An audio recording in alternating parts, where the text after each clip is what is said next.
buenas tardes. Evidentemente debo estar mirando para cualquier lugar. No soy Diego, que tiene la capacidad de poder mejorar esta imagen. Y también se estarán preguntando por qué estoy solo. Bueno, porque en principio el problema que tenemos es el tiempo. Reunirnos nos lleva mucho tiempo y en verdad hemos decidido volver a sacrificar con el hilo de Ariadna, este programa que dedicamos a la mitología, en beneficio de la última página, que sería imposible hacerlo solo, ¿no? O sea, hacerlo fundamentalmente eh, sin la compañía de Diego. Por supuesto, no es lo mismo hacerlo solo, valga decirlo también, ¿no? Porque no solo nos complementamos bien, sino que supongo es mucho más grato que escuchar a una sola persona, y en este caso a mí. Pero bueno, es lo que podemos hacer. Estamos trabajando los dos mucho. Es un año que pareciera que volvió todo de una manera tan inquietante, en cierto modo, porque hemos vuelto a toda la normalidad en todos los niveles y con las particularidades de que los horarios no son posiblemente los mejores, ¿no? Sino con todas las dificultades que esto presenta. Bueno, pero no es el momento de ponerse a llorar, ¿no? Sino de trabajar con la mitología, que es algo que siempre nos alegra y nos llena el espíritu. Hoy no voy a hablar de un mito, sino que voy a hablar de un conjunto de mitos, pero a partir de un libro fundamental, de uno de los más grandes, yo diría, escritores sobre el mito. A ver, siempre decimos mitólogos, ¿no? Los expertos en el mito, Walter Ottokar, Kerenji, ¿no es cierto? Los grandes especialistas, el mismo Mircea Eliade, Joseph Campbell.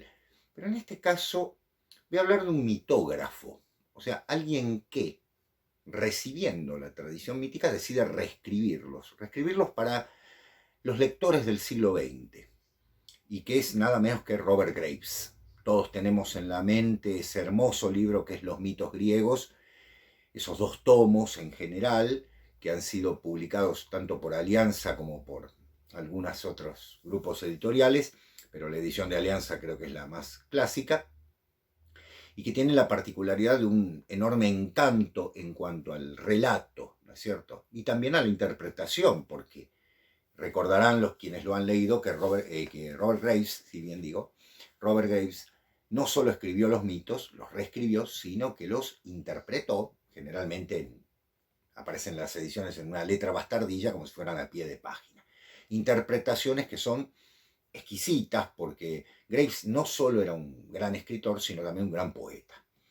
Pero en este caso no voy hacia los mitos griegos. También hay otro libro que nos han pedido, ya me voy a dedicar a él, que es La diosa blanca. ¿Sí? Ya me voy a dedicar, es un librazo, perdón por la expresión así tan simple, pero uno de los grandes libros de Robert Graves. En este caso me voy a dedicar a un libro que escribió él en colaboración con Rafael Patay, que es nada menos que Los mitos hebreos, libro que también está editado por Alianza. Tengo una edición bastante linda, voy a ver que no salga el brillo, creo que ahí se ve. Está ni más ni menos que la mano atrapando la manzana, ¿no? Y se imaginarán ustedes que en este caso, cuando hablamos de mitología hebrea, nos vamos a poner un poco difíciles. ¿Por qué? Porque obviamente aquí viene el empobrecimiento del concepto del mito, sobre todo a partir de que se consideran una serie de fábulas o se consideran específicamente cuentitos para niños, que me pareció interesante el trabajo de Graves. ¿Por qué? Porque él justamente va a hablar que muchos de los textos que conforman desde hace siglos el Antiguo Testamento, fundamentalmente el Pentateuco, y fundamentalmente lo que para los hebreos es el texto sagrado, y para los cristianos también posteriormente, está formado por mitos. Y de manera polémica, por qué no decirlo, para un pueblo que tiene toda una creencia, hablarle de mitos parece insultarlo. No es mi caso. Soy cristiano, soy católico y creo que la mitología es una forma de expresión notable de la divinidad, hacia la divinidad y acerca de la divinidad, que justamente al ser tratado por Robert Graves en este hermosísimo libro, que obviamente podemos leer directamente en muchos casos en la Biblia judeo-cristiana, No obstante, es interesante leerlo desde el punto de vista de Graves, porque Graves reactiva la mirada que existe sobre esto.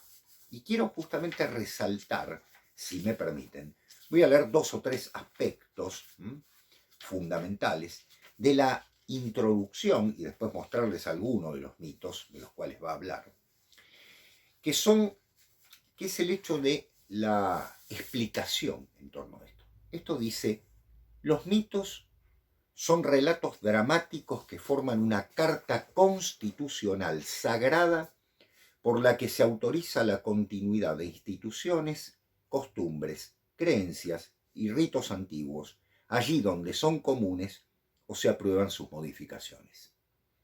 Es decir, el orden social, todo lo que comporta la vida cotidiana, está inextricablemente relacionada con la mitología.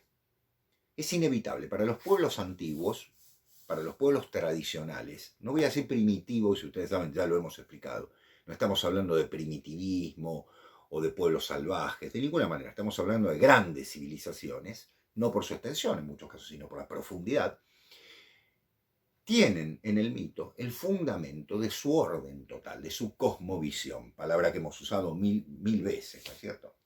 Y que no comporta de ninguna manera lo que hoy en día podemos llamar ideología. Yo cuando escucho, y permítanme este apartado, a alguien que dice, mi cosmovisión es tal, y me dice, la ideología es tal, le digo, perdón, eso no es una cosmovisión, es en última instancia un carácter inmanente, es decir, un orden social, pero no existe un orden trascendente. Para que exista un orden trascendente debe existir una cosmovisión, es decir, somos parte de un universo que a su vez es creado, increado, lo que fuere, pero hay un orden total. Y en este caso, fíjense, Robert Graves, ¿no?, con Rafael Patai, sostienen la idea de que la mitología es un orden. Pero esto puede parecer absolutamente polémico, y lo es en cierto modo, porque está pensando en la mitología no como algo específicamente pasado o que habla de cosas que son imaginarias, como muchas mentes del siglo XX creyeron, o que habla de elementos fantásticos y nada más, sino de una justificación del orden social tradicional del cual se ocupa la organización a partir de la mitología. Lo vimos en la India, la organización de la India tiene el sistema de castas, ¿no? Tiene toda una organización mitológica, y en el caso de la tradición judeocristiana, sobre todo judía, hebrea, también. Los intérpretes literales de la escritura que niegan que la Biblia contenga mito alguno están, en cierto sentido, justificados. La mayoría de los mitos tratan de dioses y diosas que intervienen en asuntos humanos, cada uno favoreciendo a héroes rivales, mientras que la Biblia solo reconoce un único Dios universal. Claro, alguien podría decir, bueno, la interpretación mítica es errada en el caso de la Biblia porque está hablando de una sola divinidad. Pero aquí viene el tema. Todos los documentos sagrados anteriores a la Biblia escritos en hebreo se han perdido o han sido suprimidos de manera deliberada. Entre ellos figuraban el libro de las guerras de Yahvé y el libro del Justo, relatos épicos sobre la marcha de los israelitas por el desierto y su invasión del Canaán. A partir de los breves fragmentos citados en Números 21:14, Josué 10:13 y 2 Samuel 1:18, se puede comprobar que esos libros estaban escritos en el antiguo estilo poético hebreo. Un tercer libro, compilado según se cree en 7 partes por orden de Josué, describía Canaán y sus ciudades, Josué 18:9. El libro de la descendencia de Adán, Génesis 5:1, propone un relato detallado de las 10 primeras generaciones desde Adán hasta Noé. El libro de Yahvé, etcétera, etcétera. Hay muchísimo más material. ¿Qué quiero decir? ¿Qué quiere decir, mejor dicho? ¿Qué nos está diciendo Robert Graves? Nos están diciendo, y Rafael Patai, que lo que hoy conocemos como texto sagrado, y que lo es, ¿no?, como revelación, sin lugar a dudas dejó de lado otro tipo de textos de carácter mítico, que también eran revelados, que también eran, digamos así, infusos de la tradición, pero de acuerdo con un sistema de, digamos así, de expurgación del texto escrito, obviamente eso permitió un corte, ¿no? El establecimiento de ciertos textos como tales y otros ciertos textos no participantes. Los cristianos lo sabemos bien porque los 4 evangelios canónicos y el Apocalipsis, ¿no es cierto? Por supuesto, las cartas de San Pablo y todas las cartas y las epístolas, no son los únicos textos que hablan del cristianismo.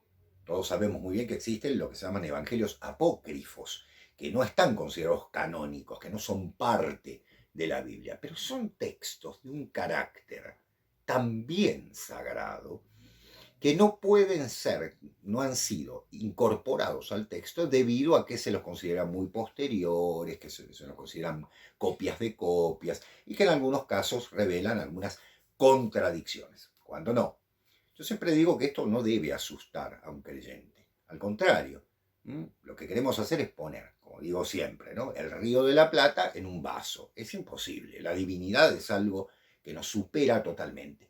El intento de hacerlo, bueno, es el de las tradiciones, ¿no?, que toman evidentemente lo que pueden percibir de la manifestación divina como manifestación divina total, cuando en realidad, ¿no es cierto?, es lo que nos ha sido revelado. Esto, nos reveló esto, parte de. Por eso lo que dice, mucho más adelante, la propia Biblia solo nos ofrece breves muestras de sus riquezas mitológicas perdidas. Con frecuencia la alusión es tan concisa que pasa inadvertida. Pocos de quienes leen, por ejemplo, después de él vino Shangar, hijo de Anat, derrotó a los filisteos, que eran 600 hombres, con una aguijada de bueyes. Él también salvó a Israel. Esto está en Jueces 31, perdón. Relacionan a la madre de Shangar con la sanguinaria diosa del amor ugarítica, la doncella Anat, en cuyo honor la ciudad sacerdotal de Jeremías recibió el nombre de Anatot. El mito de Shangar es irrecuperable, aunque el protagonista debió de heredar el ánimo guerrero de su madre virgen, y la aguijada de bueyes con la que derrotó a los filisteos fue sin duda un obsequio del padre de Anat, el dios toro El. En Lil se lo van a escuchar en muchos modelos y demás. No importan los nombres, importa lo que está diciendo, ¿sí? Es decir, cómo a la Biblia incluso, y me voy a permitir una barbaridad porque es un texto sagrado, pero entiendo que estoy en un ámbito no solo de familiaridad, sino también de cierta seriedad en el tratamiento del tema, pero familiar a la vez, me voy a permitir decir esta frase un poquito osada. Son las tortugas que se les escaparon, ¿no? Es decir, quedan allí. Hay algunas y otras se fueron. Pero hay presencia del elemento mítico en la Biblia, que tiene su fundamento, obviamente, en nombres, en acciones, en determinados conceptos históricos, en cierto orden social, que cuando uno lee la Biblia y encuentra la coherencia de ese sistema, no quiero decir que la Biblia esté ni incompleta ni incoherente, sino que hay momentos en los que se decidió eliminar ciertos aspectos en torno de lo que podría traer como una mera interpretación de carácter mítico. Porque aquí hay que tener en cuenta algo. El pueblo hebreo, el pueblo elegido de Dios, ¿no es cierto?, el pueblo elegido por Dios, que cuando vemos su historia, vemos una historia terriblemente cruel, a la vez recibe una cantidad de mensajes, de influencias y de elementos propios de otras tradiciones que se incorporan como materia propia de la Biblia, bien como elementos del mal, bien como elementos propios, como elementos del bien, para la búsqueda del bien, pero que en muchos casos tomaron valor y representación en el momento en el que esos textos proféticos o revelados estaban siendo utilizados. Es decir, cuando los profetas se manifestaban, la realidad de ese momento del pueblo hebreo era una: o era esclavo, o estaba en el exilio, o estaba siendo perseguido, o estaba en un momento de esplendor, pero a la vez ese momento de esplendor era una decadencia interior, con lo cual se habían alejado de la palabra de Yahvé, lo que lleva a una cantidad de interpretaciones notables, que son propias generalmente de una historia, porque es una historia sagrada, ¿sí? Esto lo habrán escuchado muchas veces, sobre todo a los grandes biblistas. La Biblia cuenta una historia sagrada, incluso llega hasta nosotros, ¿no? No hace falta más que ver el Apocalipsis, la actualidad de la segunda venida de Cristo y del Apocalipsis, y para este caso les recomiendo, ya lo he hecho a través del Correo de España, la posibilidad de acercarse a los textos del padre Leonardo Castellani, el Apocalipsis según San Juan y Cristo vuelve o no vuelve, que son dos textos claves para todo aquel que quiera entender el cristianismo y el catolicismo como un elemento tal. Pero me detengo en otro aspecto de Graves. Graves dice, en el mito bíblico, y escuchemos bien esto porque dijimos cómo, no habíamos negado el mito, no, está allí, fragmentariamente, hay que saber encontrarlo. En el mito bíblico los héroes a veces representan reyes, a veces dinastías y a veces tribus. Los 12 hijos de Jacob, por ejemplo, parecen haber sido, discúlpenme, en un tiempo tribus independientes. Me he quitado los lentes, tendría que estar usando mis lentes de lectura, que los tengo acá, bien. A veces, vieron, disculpen, voy a tratar de ser lo más simple. Quise obviarlo y no puedo ya, ¿no? Dice, los 12 hijos de Jacob, por ejemplo, parecen haber sido en un tiempo tribus independientes que se agruparon para formar la anfictionía o federación israelita. Sus dioses locales y sus poblaciones no eran necesariamente de raza aramea, aunque las gobernaba un sacerdocio arameo. Solamente José puede ser identificado en parte con un personaje histórico. El hecho de que cada uno de esos hijos, excepto José, se casara, según se dice, con una hermana gemela, de acuerdo con lo que dice el Antiguo Testamento, sugiere que las tierras se heredaban a través de la madre, aunque el gobierno fuera patriarcal. Qué actual, ¿no? A Dina, la única hija de Jacob, nacida sin hermana gemela, hay que entenderla como una tribu semimatriarcal incluida en la Confederación de Israel. El relato del Génesis sobre su rapto por Siquem y el Midrash sobre su inmediato casamiento con Simeón deben interpretarse en un sentido político y no personal.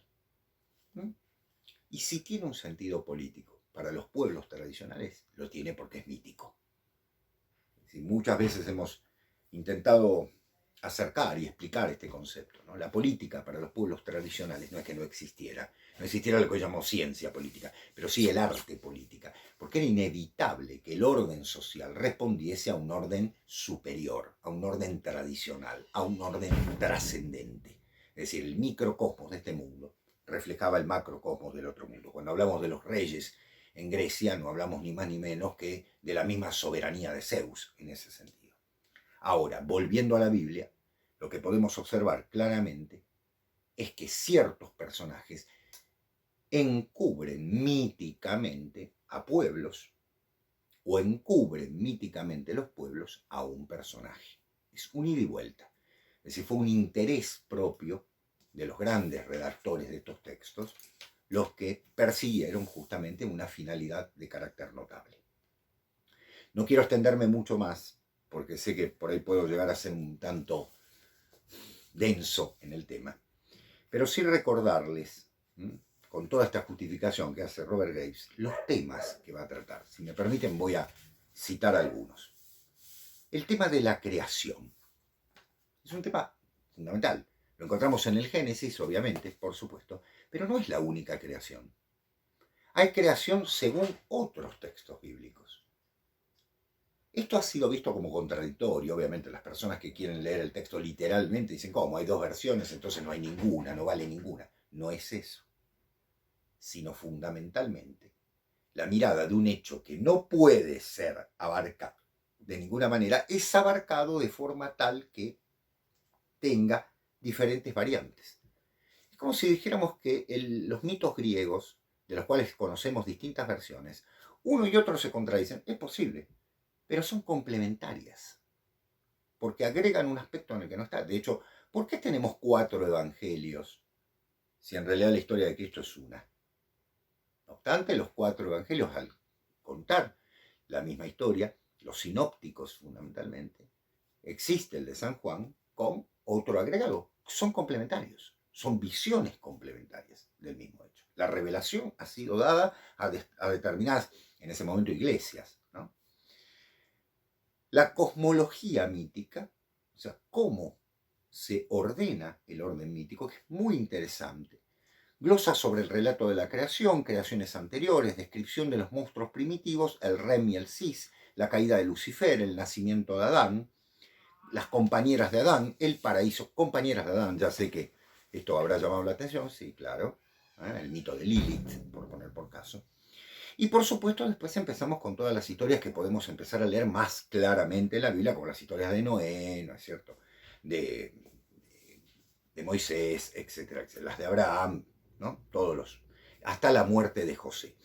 Pero aquí me quiero detener en algo que seguramente les va a interesar bastante, que es lo de la cosmología. Dice Robert Graves, tomando obviamente textos de carácter mítico, bíblico, que no están incorporados necesariamente a la Biblia, pero que formaron parte de tradiciones. En algunos casos, ustedes saben, formaron tradiciones de toda una cultura que después va a ser la Mishnah, ¿no es cierto? Toda la documentación judía.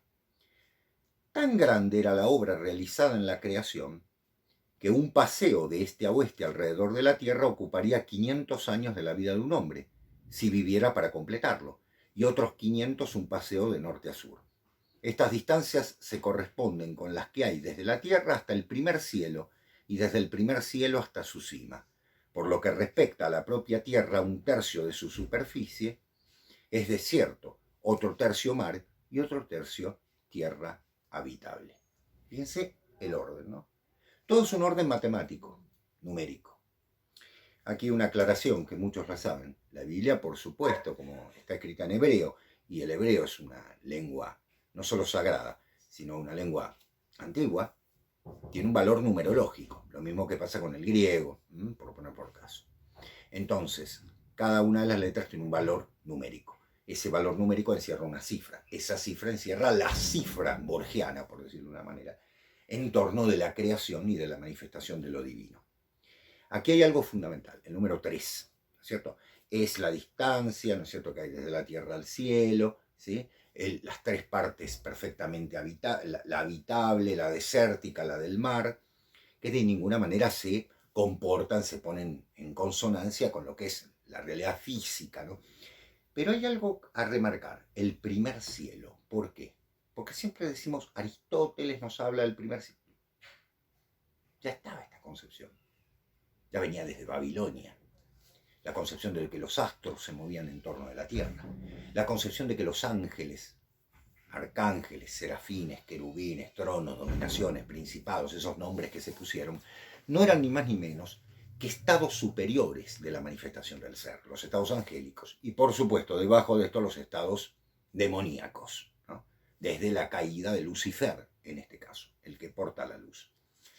Algunos calculan que la anchura de la Tierra es de 6.000 parasangas, es decir, unos 30.000 kilómetros. Parasangas es una medida persa, en todas las direcciones, y la altura del cielo de 1.000 parasangas, unos 5.000 kilómetros. Bueno, estos textos, cuando uno los ve, claro, físicamente es incomprensible, pero están hablando de qué? De las dimensiones, no físicas, sino metafísicas. Para una persona que directamente niega la metafísica, bueno, todo esto le parecerá un cuentito de hadas, pero para las dimensiones interpretativas del ser, son dimensiones que pueden ser consideradas correctas. Otros creen que la Tierra es aún mayor. Egipto, dicen, mide 400 por 400 parasangas, o sea, 2.000 por 2.000 kilómetros. Pero Egipto es una sexagésima parte de la superficie de Etiopía. Etiopía una sexagésima parte de la superficie de la Tierra. ¿Qué importancia Egipto y Etiopía? Dos lugares donde ustedes saben, los judíos no solo tuvieron cautiverio y una relación constante, sino también su descendencia. Los judíos etíopes, los judíos negros, que son tan importantes para la tradición. Este es el formato del texto de Robert Graves y Rafael Patai. Es el formato de un texto que por momentos parece enunciativo, por momentos parece meramente el relato de una información. No se basa solo en la Biblia, sino en una serie de textos comentados de carácter, digamos así, complementario a los del texto sagrado. ¿Por qué? Porque el principio es este. Si la mitología ha sido borrada en cierto sentido con una decisión para no confundir, podríamos decir, por un carácter pedagógico, ciertas lecturas de la Biblia, esos textos no se perdieron del todo. Quedan reflejados en algunos aspectos de la Biblia y fundamentalmente en textos paralelos. Yo recomiendo, como siempre, la lectura de Robert Graves. En este caso, Los mitos hebreos, editado por Alianza, es un texto de una belleza notable, tiene un hermoso agregado al apéndice al final sobre ciertos nombres, que por supuesto son necesarios revitalizar. Va a ser también una puerta de entrada para ciertas lecturas de la Biblia, ¿no? Muy enriquecedoras, pero algo clave, siendo Robert Graves un gran poeta y Rafael Patai un investigador, la conjunción de ambos permitió la llegada de una mitología que no siempre es desde todo punto de vista, digamos, aceptable a primera lectura, sobre todo porque el valor del mito hoy en día es visto como algo, como una mentira. Esto es un mito, decimos, no. Para los pueblos tradicionales, el mito es verdad. Mito y verdad es lo mismo, en ese sentido. Estamos hablando de manera metafísica, nunca de manera física. La física es móvil, diría Aristóteles. La metafísica es otra instancia. Quiero aprovechar estos minutos finales para agradecerles, pero también para decirles que estos son, como decimos siempre, pequeñas píldoras, ¿no? Pastillas para ingresar en el tema. Vamos a seguir, por supuesto, con esto. Pero también invitarlos, lo hice en otro programa y se los vuelvo a recordar,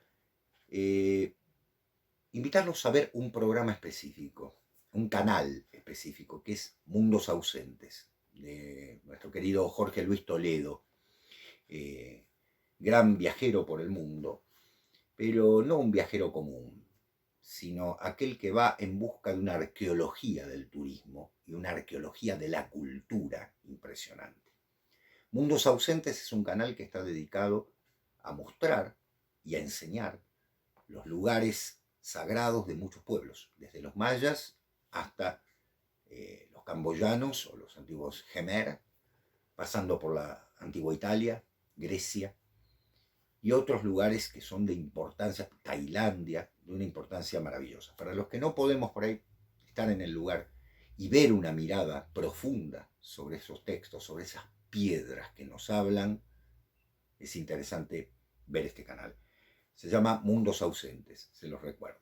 Y también recordarles, hoy al final estoy con los avisos parroquiales, que tenemos una revista, la revista ADEG, Asociación de Estudios Humanísticos, como ustedes saben, como el canal, que es absolutamente gratuita.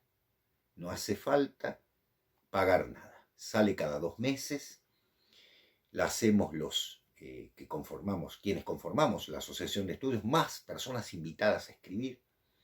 Tenemos el lujo de que hayan escrito plumas de reconocida trayectoria, nombro 2, Ángel Fareta, por ejemplo, o Guillermo Mazzarellano, y seguimos ampliando la posibilidad de más investigadores. Ahora estamos trabajando incluso con especialistas en medicina, que tienen mucho que decir en ciertos aspectos, especialistas en matemática, que nos mandan sus trabajos a la revista, amén de, por supuesto, las colaboraciones sobre poesía, cuento, análisis, mitología, que lo hago yo la página, y el trabajo constante de todos los que estamos en la Asociación de Estudios Humanísticos. Solo tienen que suscribirse. ¿Cómo hacerlo? Envíen un mail a la asociación y se les enviará el link para que se suscriban. Y no están atados a ningún tipo de colaboración, de ningún tipo. Nuestra intención es difundir. Ahora sí, gracias. Espero que haya sido útil este programa. Voy a seguir trabajando con los mitos hebreos, por supuesto, como digo siempre, hay tanto que vamos volviendo, yendo y viniendo.